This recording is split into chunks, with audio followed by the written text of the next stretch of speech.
La semana pasada nos quedamos con las ganas de saber cómo acababa esa historia de la Odisea en la vida. Mientras tanto, mitos. Rosa Pardina, buenos días. Buenos días, pues sí, hoy vamos a continuar la segunda parte de este largo retorno a casa.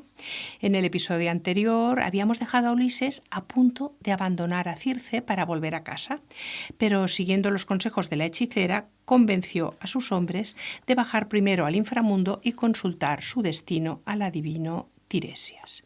Os preguntaréis, al igual que Ulises, que cómo se llega al reino de los muertos en barco. Pues lo único que tuvo que hacer fue dejar suelto el timón para que la nave, impulsada por los vientos que Circe había dispuesto, llegara a las fronteras de aquel oscuro lugar, allí donde confluyen los ríos del infierno. Amarró su embarcación y sacrificó parte de su rebaño para que las almas de los difuntos se acercaran a la sangre, que actuaba como una especie de combustible.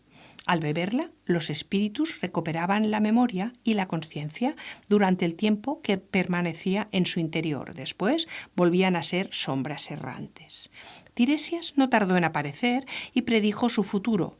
Le advirtió que no tocara los bueyes del sol si quería evitar un viaje plagado de peligros y que tendría que matar a los pretendientes que ocupaban su casa. Pero también le prometió que moriría de viejo y en paz en su amada Ítaca. Con el augurio de que al final todo acabaría bien, Ulises abandonó el inframundo y regresó a Eea para escuchar las últimas advertencias de Circe sobre el viaje. Y suerte que lo hizo, porque fue ella quien le aconsejó cómo evitar el maleficio de las sirenas y el peligro de las rocas errantes al que tendría que enfrentarse.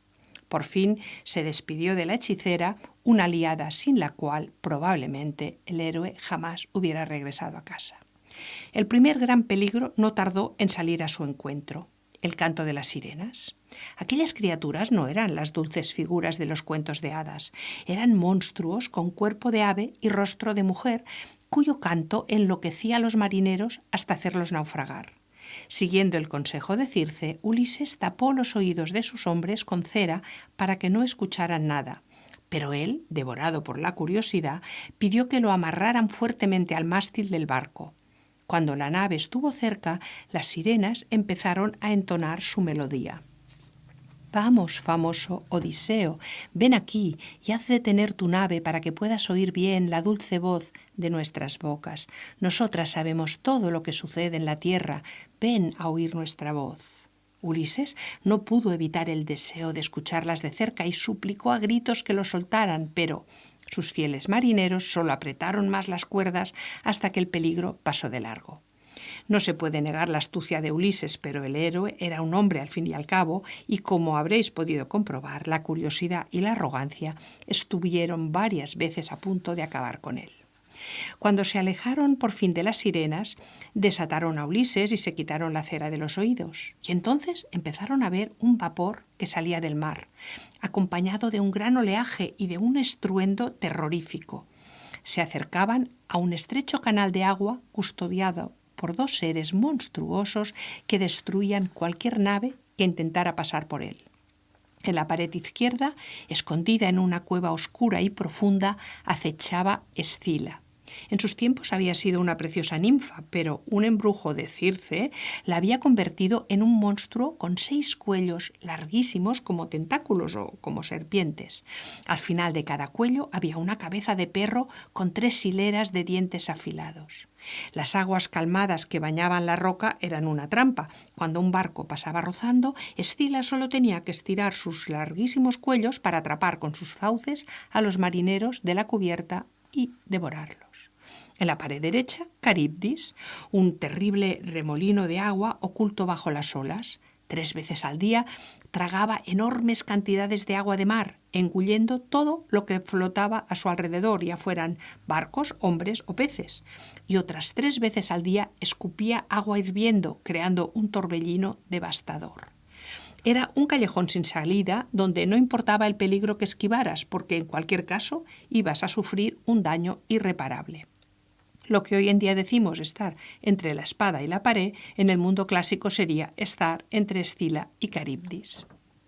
Sabiendo que era imposible salvar a todos, Ulises tomó una decisión desgarradora: alejó el barco del rugido de Caribdis y arrimó la quilla al acantilado de Escila. El ataque fue fulminante. 6 largos cuellos cayeron del cielo de golpe, cobrándose la vida de 6 de sus mejores hombres. Ulises sacrificó a unos pocos para evitar que el remolino de Caribdis hundiera la nave y a toda la tripulación. Mientras el barco lograba escapar de aquel infierno, las víctimas eran izadas hacia las rocas y sus gritos desesperados, llamando a Ulises por su nombre, atormentaron al héroe el resto de sus días. Así llegaron, exhaustos y apenados, a la isla del Sol. Tanto Tiresias como Circe habían advertido a Ulises que no se acercaran a los bueyes sagrados del dios Helios, y así lo hicieron. Pero tras la primera noche en la isla se desató una infernal tormenta que les impidió volver al mar. Tenían suficientes provisiones para esperar a que la tormenta amainara, pero transcurrió un mes y el mar seguía demasiado agitado para partir. Mientras, las provisiones se iban acabando y los hombres estaban cada vez más inquietos. ¿Qué sentido tenía morirse de hambre cuando había tantas vacas sanas y hermosas a su disposición? Una mañana, en que Ulises cayó en un profundo sueño, sus hombres mataron a las vacas y se las comieron. Al despertar y ver lo sucedido, Ulises comprendió que pagarían cara su ofensa al dios Helios y que un terrible castigo les esperaba. Cuando el mar se calmó, dio orden a sus marineros, satisfechos de comida y bebida, para hacerse a la mar. Eso era lo que el dios Helios estaba esperando para exigir venganza contra los que habían sacrificado a sus vacas. Y Zeus se la concedió. Estando ya lejos de la costa, vieron cómo de pronto el mar se volvía negro y antes de que pudieran reaccionar, un feroz huracán, acompañado de truenos y relámpagos, cayó sobre la nave que se astilló en 1000 pedazos. Todos murieron ahogados en el mar enfurecido. Todos menos Ulises, que consiguió agarrarse a 2 trozos de madera y seguir a flote. La profecía de Tiresias se había cumplido. Ulises flotó a la deriva durante 9 días, hasta que la corriente lo arrastró hasta la isla de Ogygia. Tras los horrores vividos, Ogygia era el paraíso en la tierra, una isla exuberante, perfumada, con olor a cedro y llena de manantiales cristalinos. Allí habitaba Calipso, una hermosísima ninfa de trenzas doradas, hija del titán Atlas. Calipso acogió al héroe y no solo cuidó de él, sino que se enamoró perdidamente. Tan enamorada estaba que le ofreció el regalo más codiciado por cualquier mortal. Si se quedaba con ella para siempre, le concedería la inmortalidad y la eterna juventud.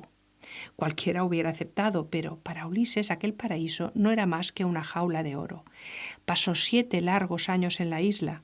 Durante las noches compartía el lecho con la ninfa, pero durante el día se sentaba solo en las rocas de la playa con la mirada perdida en el horizonte, llorando desconsoladamente y consumiéndose por el deseo de regresar a su hogar, a su pedregosa Ítaca, y ver a su hijo y a su esposa Penélope. El sufrimiento del héroe conmovió finalmente a los dioses del Olimpo. Zeus, que tanto había castigado al héroe, envió a Hermes, el dios mensajero, con una orden tajante para la ninfa. Debía dejar marchar a Ulises. A regañadientes y con el corazón roto, Calipso obedeció.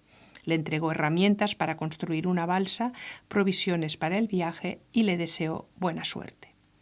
En el primer episodio dedicado a Ulises os conté que Poseidón había destrozado aquella balsa y que Ulises tuvo que nadar 2 días y 2 noches hasta que exhausto llegó a la tierra de los feacios, que fueron quienes lo llevaron a Ítaca.